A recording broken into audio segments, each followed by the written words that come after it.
Now, no defenseman has won the Hart since Chris Pronger claimed it nearly 25 years ago. Hughes has a chance to change that.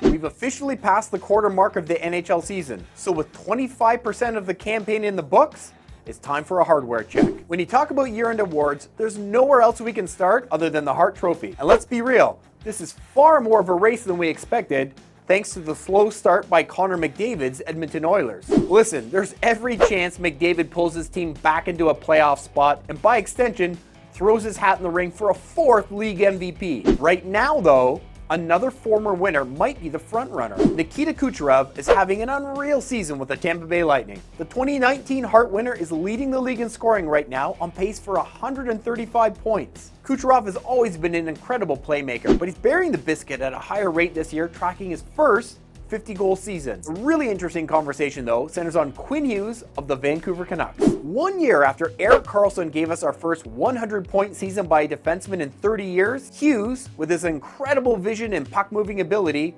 is tracking a 120-point campaign. Now, no defenseman has won the Hart since Chris Pronger claimed it, dominating the blue line for the St. Louis Blues nearly 25 years ago. With his own spectacular play driving the surprising success of the Canucks, Hughes has a chance to change that. That's a great segue to our North segment, where you'd assume any defenseman in the MVP conversation would be running away with the award for best defenseman. Well, not so fast. Cale Makar has basically been going stride for stride with Hughes all season, and the Avs rearguard has a slightly better points per game mark than his Canucks counterpart. Makar, who already has 1 Norris to go along with a Calder trophy and Conn Smythe, figures to be going back and forth with Hughes all season. With all this talk of offense, it's easy to feel bad for the poor goalies trying to stop these guys. That said, there's still some great goalie performances in a Vezina race that feels pretty wide open because a number of heavyweights have either struggled all season long or are just starting to find their game. That has left the door open for somebody like Adin Hill to make a run. The 27-year-old is backing up his cup-winning performance with the Golden Knights last year with some stellar net minding this season. And how about this? If Team Canada was to play for a gold medal tomorrow,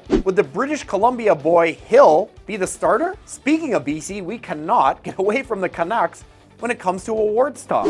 Brock Besser is chasing down a Rocket Richard trophy, which is only slightly more wild to say than the fact that JT Miller, along with his pals Quinn Hughes and Elias Pettersson, is in the thick of the Art Ross chase. Well, don't forget about Thatcher Demko, whose incredible play has been vital to Vancouver's success. The big American has been particularly good on difficult stops, posting the best high-danger save percentage in the league. For as much as we all assumed Connor McDavid would just win another Hart, there was obviously pretty strong consensus Connor Bedard would win Rookie of the Year in his debut NHL season. 20 games in, that still looks like a solid bet, as Bedard is tracking a 40-goal season. Still, a couple defensemen, Luke Hughes in New Jersey and Pavel Mintyukov in Anaheim, are having fantastic freshman seasons, as are the Ducks' Leo Carlsson and Arizona's Logan Cooley. Now let's get a look at the full ranking. New #1 team alert! The Kings make their first appearance atop the rankings thanks largely to the great goaltending of Cam Talbot. Detroit is up a few slots this week, and we'll see if Patrick Kane can help push them closer to the top. Man, it's hard to imagine the Devils missing the playoffs, but they're down in the ranking this week and have a fair amount of ground to make up